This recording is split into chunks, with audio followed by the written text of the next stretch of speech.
Hello mga boss, si Boss Vic Vlog ito at muli nagbabalik. For today's vlog, pupunta tayo ngayon sa Tagaytay gamit ang ating FKM. So, hiniram lang natin to bago natin suli, gagawin natin ng last ride. Alright, ayan. Siyempre ang gamit nating gloves, siyempre yung ating Sphinx gloves, and then ang ating helmet ay yung ating helmet na Gil helmet, Celeste yan, carbon. Punta tayong Tagaytay dahil parang nabitin pa ako nung nag-ride ako ng Albay, di ba? Napakalayo na pero parang nabitin pa ako kaya ride ulit tayo. Tara, let's go.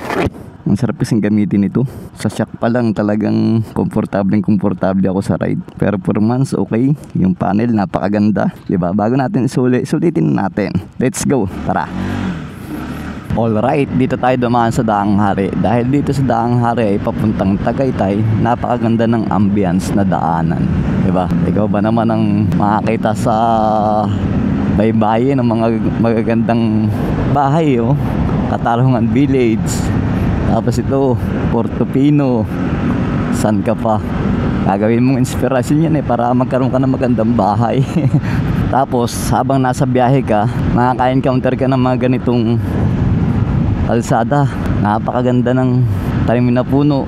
Ayan, hindi maalisangan sa katawan. Kahit na ang weather ay mainit, yakang-yaka pag ganito ang tanawin sa kalsada. Itong FKM na to, bago natin isuli, talagang sulit natin, no? Nasa 1,500 na bago ko maisuli ang nakonsumo nating milyahe.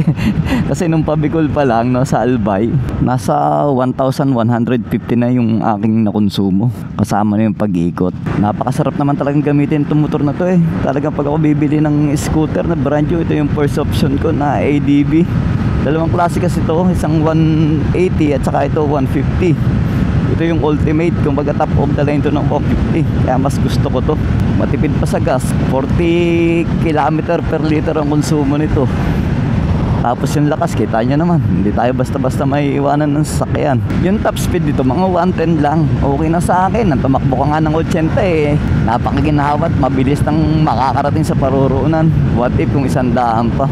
100 is almost ano na yun eh. Pagdating sa highway, overspeeding ka na. Dapat sa ganitong national highway, hindi naman expressway, 80 lang dapat ang top speed mo. Ang importante lang naman dito sa ganitong motor, kapag o-overtake ka, yung wala kang bitin. Yung gusto mong overtake para hindi ka mapunta sa alanganing pagkakataon.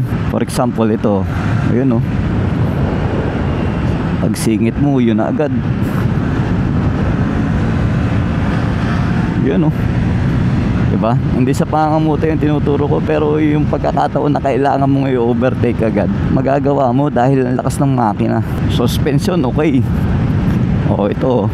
Malubak yun, pero diba? Parang nagbabibrate yung boses ko, pero suabe.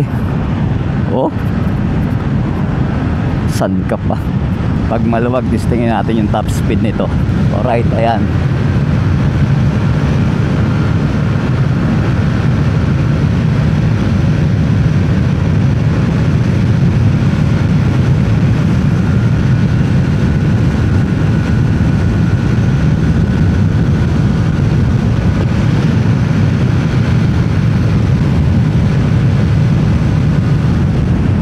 $105. Not bad. Lakas kasi ng hangin eh. Para mga 110 nga siguro to. Pero suwabe na para sa akin to. Grabe, sarap talaga. Number 1 kasi yung suspension eh. Ang gandang maglaro. Hindi nakakapagod sa ride. Dito tayo dadaan sa open canal. Braking system, naka ABS, harap likod. Wow, ramdam na ramdam. Oh, grabe. Talagang pinapahanga ako ng performance nito, ah. Sa lubak. Oh. Wala man lamang kalagutok-lagutok. Grabe, ang ganda na pala dito sa Daang Hari. May McDonald's na. Tapos yung portion na yan, ginagawa yan for Calax. Oh, tapos na yung tulay eh. Ito, Calax to. Paikot lang naman ng Calax eh. Mula sa Mamplasan, tinatagos na yung mga bayan ng mga Cavite, and then pababa siya ng Kawit, Cavite. Arnaldo Highway na tayo. Ang laki ng Vesta Mall dito.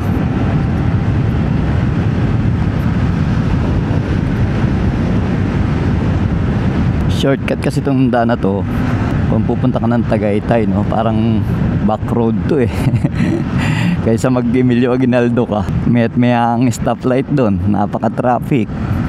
At least dito, ang lawak ng daan, no. Ang labas mo nito, Aguinaldo Highway na. Ito yung sinasabi ko, na labas Aguinaldo Highway. Yung kanto pala nito, Magnolia. Ang lawak din ang daan na to. Ang dulo nito parang naik na eh. Ang dami pang bakanting lupa talaga dito sa Cavite.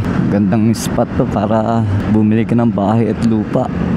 Malapit lang sa Metro Manila. Pero yung ambience parang probinsya na. Ewan ko lang mga boss, comment nga kayo kung magkano ang daily wage dito. 675 na ata sa Maynila eh. Dito kaya magkano? So kakaliwa tayo dito. Ito yung tinatawag na Manggahan. Ito kaliwa tayo sa stoplight na to. Hindi naman nagana. Mukhang nakaguho tayo. Tara, sunod lang. Sana all BYD Sea Lion. Ang ganda niya. Nakakita ko niyan sa mall. Parang pakiramdam ko may pambili ako eh. Parang gusto kong mabili. Pero ako naman since na nung umpisa pa nakailang loan ako ng sasakyan. Puro loan lang naman dahil wala namang pambili. Nakakabili ako ng cash pag second hand. Katulad ng Corolla ko. Yung Corolla natin ay naka-reserve na nga pala. Sorry sa mga madaming interesado. Kahit ako nanghihinayang ako pero kailangan na. Parang kailangan ko na talagang let go. Walang ibang rason kundi parking. Hindi sa may tinatago akong issue. Wala talaga. May bibilhin kasi akong Hilux. Bale, ano naman yun, family friend naman yung pagbibilhan ko. Kaya maayos naman. Mas effective sa akin na gamitin yung Hilux dahil magagamit ko yung likuran. Eh, nakakaya naman sa kapitbahay namin. Parang pakiramdaman na lang ng pag-park. So, okay naman yung parking ko sa bahay. Dalawang sasakyan ng pwede ron. Yung isa, yung Fortuner yung ating nakapark doon. Tapos, yung kabilang parking, yung kalahati, eh, puro motor na. Yung aking isang Mio na maliit, eh, sa labas na nakapark dahil nakakaya naman. Itong ating FKM na ginagamit, eh, sa loob natin ipapark dahil panghiram lang natin to. As in, wala talagang issue yun. Yung ating Toyota Corolla. Sarap sa cornering pa nito. Ayun, oh. Corbion. Welcome to Amadeo, Coffee Capital of the Philippines. Yung mga riders, pababa na ako, pakyat pa lang. Naisipan ko lang mag-ride eh, kasi nga parang mamimiss ko to. Gusto ko siyang gawan uli ng vlog para pagka gusto kong panoorin, eh papanoorin ko na lang sa upload ko. Diba? Ang lamig na, grabe. Woo! Kung ganito lang ang klima sa Maynila, napakasarap ng buhay. Yung mga bandang January, February, yung nararamdaman ko ngayong klima, ganito yung nararamdaman natin sa Maynila. Eh, ito September pa lang eh. What if kung buwan na ng January, February to dito, sobrang lamig na. Malapit na magawa to, malaking bagay ito. Flyover ng mga papuntang Batangas, Alfonso. Intersection kasi ng papuntang Mendez tong ilalim na to, kaya medyo matraffic talaga. Yung high volume ng sasakyan ay hindi ma-accommodate yung traffic. Kaya malaking bagay yan, dire-diretso na kapag nagawa na. Oh, ito yung papuntang Mendez eh. Wow, natatanaw ko na ang Taal Lake, ayun no, sa bandang kaliwa. Tapos ang lamig na simoy ng hangin, grabe. Andito na tayo sa Twin Lake, Tagaytay. Try nga natin kumounter dito. Tingin lang tayo magandang view. Ay ano, diba? Napakaganda.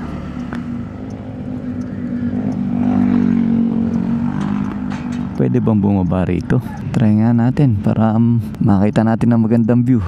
So ayan oh, kitang kita dito yung Bulkang Taal. Ayun oh, medyo malabo lang kasi gawa ng ulap, pero suwabe. So dito ko natatapusin ang vlog ko. Andito tayo ngayon sa Tagaytay. Alright, ayan. Kita nyo naman yung mga pinakita kong view sa Twin Lake. Katabi lang to ng Twin Lake. So dito ko natatapusin ang vlog ko. Maraming salamat sa experience dito sa FKM Venture 150 na Ultimate nila. Maraming salamat sa tiwala sa pagpapahiram sa akin. Almost isang buwan na nasa atin to. Wala tayong naging problema. Puro magagandang experience ang na-encounter ko sa kanya. Alright, kahit flat ng gulong, hindi man lang tayo naka-experience. Maraming salamat. Ito si Boss Vic, nagpapaalalang ride safe always.